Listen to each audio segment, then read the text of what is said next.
What it was like to be rich throughout every era of history. The Stone Age. In the Stone Age, wealth was measured in terms of resources and survival capabilities almost solely. To be considered rich, one would need an abundance of essential resources such as food, tools, and materials for shelter and clothing, which at the time primarily consisted of wood, animal pelts, organic materials such as large leaves, and essentially sticks and dirt. Possessing skills in hunting, gathering, and toolmaking would also be extremely valuable. On top of that, forming strong social bonds and alliances within one's tribe or community would enhance the access to resources and collective security. What this means is the more friends you had, the more people that you had to potentially help and protect you if things got wild, which back in the Stone Age, they did a lot. Accumulating and managing resources like animal hides for clothes, flint for tools, and a steady food supply through effective hunting and foraging were a key to thriving in this era, and was truly the key of becoming and staying rich or wealthy, which, if it isn't already obvious, just means to be alive. Your survival was your wealth, as that was all there was to look forward to. If you could survive another day and you had the resources to make it through that day successfully, you were well off. It goes without saying that there wasn't necessarily coinage in the Stone Age, at least not in the early Stone Age, and as far as the absolute origin of money, that is still something that is not fully known or understood. But during the Stone Age, possessing skills and having access to practical life-enabling resources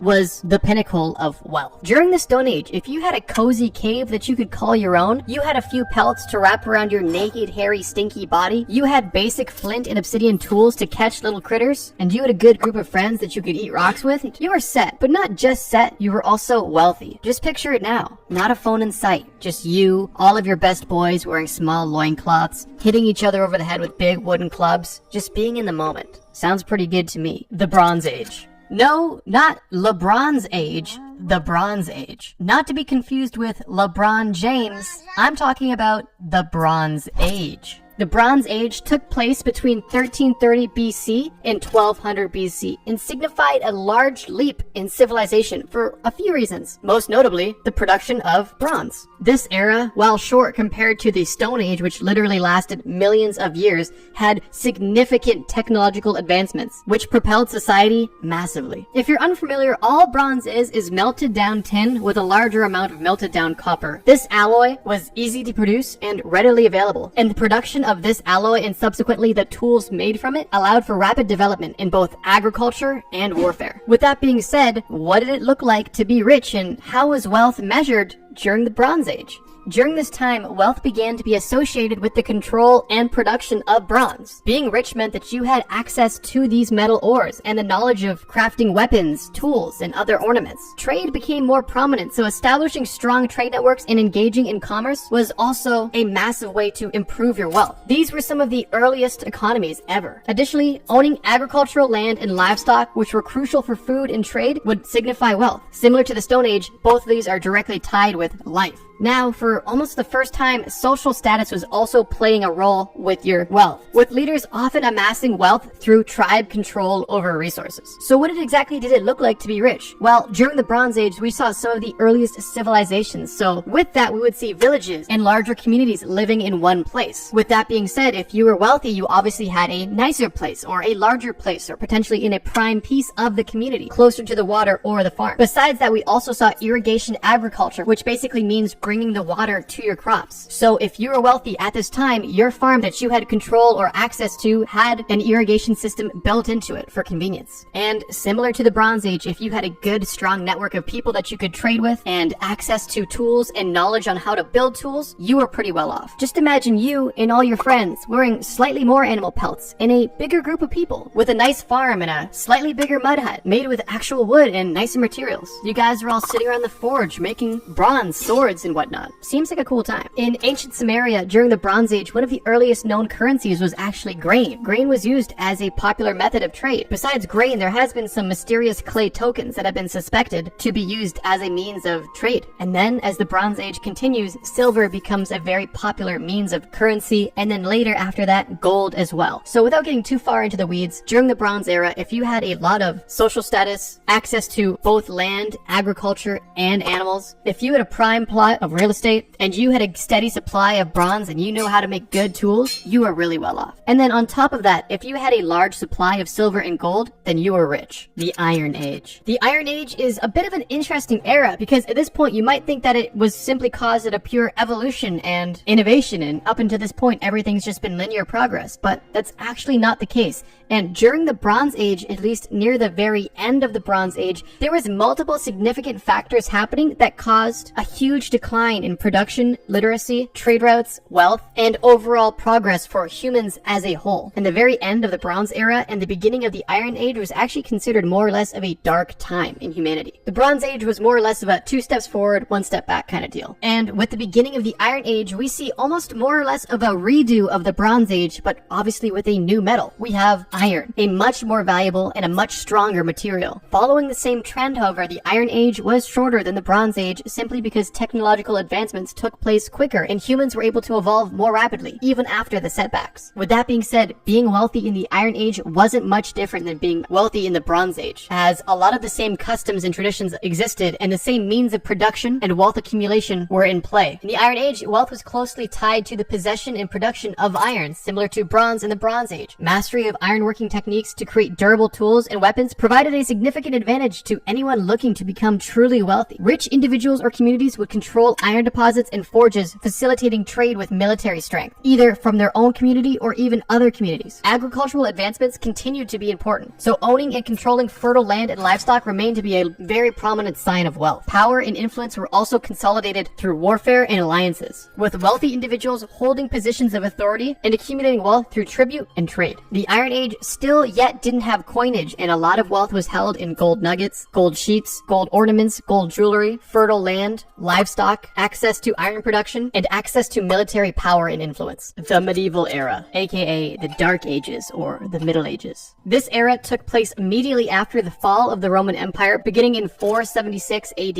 and lasted for roughly 1,000 years until 1400 AD. During this time, wealth had become a lot more multifaceted and also more centralized on your connection with the powers that be. Besides the king and other royalty, the richest members of society in medieval times were the nobility and merchants. The richest of merchants were those who engaged in long-distance trade, specifically of luxury goods such as spices, silk, and precious metals, all of which were extreme signs of wealth. And although the levels of wealth between nobles varied quite significantly, the richest of nobles were those that controlled the most amount of land and had the closest connections to the monarch. Regardless of noble or merchant, at the top of each of these levels, life was pretty similar. These individuals would have their own dedicated castles, fully staffed with servants. They would have large estates and farms that would be maintained by peasants and serfs. They would have luxury goods such as expensive dyes, luxurious silk clothing, expensive gold jewelry, and access to an almost unlimited supply of food and entertainment of many varieties, if you catch my drift.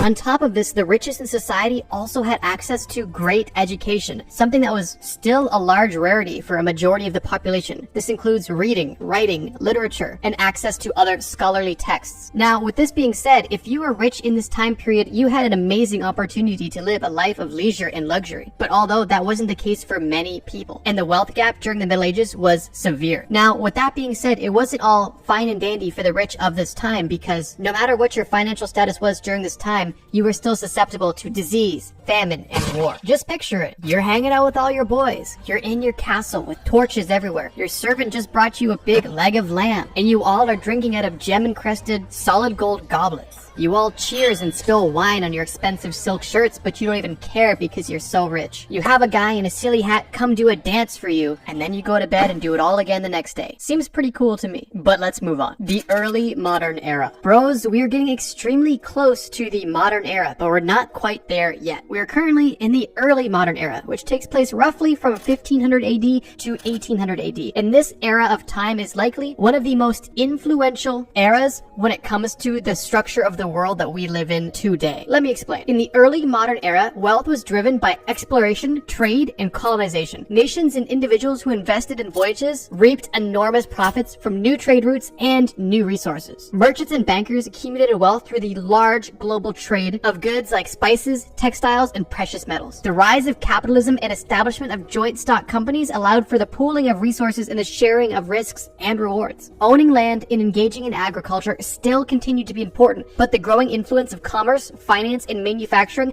marked a significant shift on how wealth was perceived and earned in the early modern day. Up until this point, all it really took to be rich was having a cow, having a little bit of dirt to your name, and maybe a few shekels. Well, not even shekels, literally just bits of silver and having the right friends. But as we got into the early modern era, a lot of things seemed to change. We saw early globalization, early capitalism, early colonization, and the basis for the society that we all live in today. This was a pretty influential and pretty important 300-year run, in my opinion. And with that being said, what did it look like to be rich in the early modern era? Well, honestly, a lot more of the same. Bigger houses, more loot, more money, more connections, more food, more entertainment, bigger boats, more security. The biggest difference was the means of accumulating these resources. And if you were the type of person to be going on these conquests or voyages, then your life was extremely hectic, spending months or even years at sea to potentially come home empty-handed or never even come home at all. People were just playing Assassin's Creed Black Flag in real life. With that being said, everything was just sunshine and rainbows, right?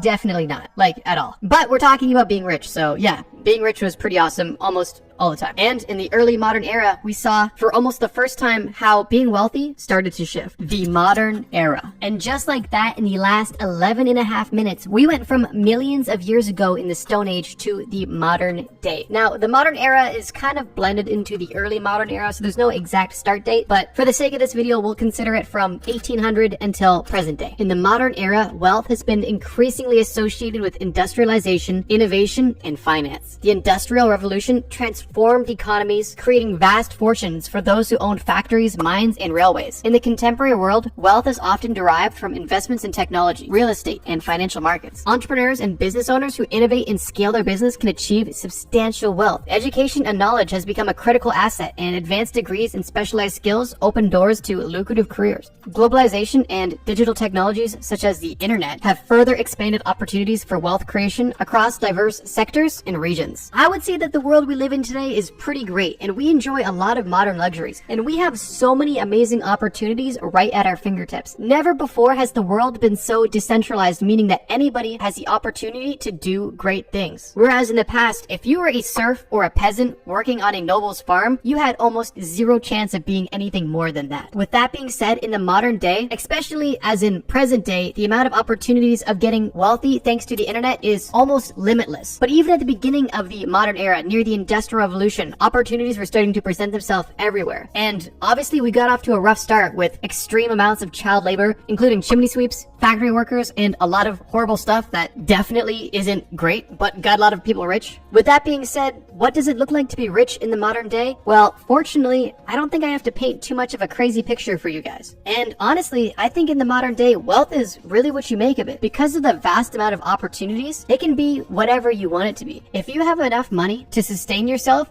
then your wealth could look like living in a van that you own and have enough money coming in on a monthly basis to maintain your lifestyle. Or it could look like the biggest mansion full of the craziest watches and cars and gold doubloons. Now, for a generalization, the rich of today typically enjoy compounding interest with their investments, a good portfolio of real estate, freedom of time by having tasks delegated through their employees, and freedom of location and time, meaning that they can work where they want, when they want. That is, if they want to. Now, one thing I will say, bros, is that I just tried to sum up millions of years of history in under 15 minutes, so if something doesn't sound fully right, just remember, trust me, bro. Hopefully you guys enjoyed this video. I had a lot of fun making it, and I felt like it's been too long since I made a history-based video. So let me know what you guys thought, and if you guys have any ideas for other interesting videos like this, please leave them down in the comments. Thank you guys so much for watching, and like always,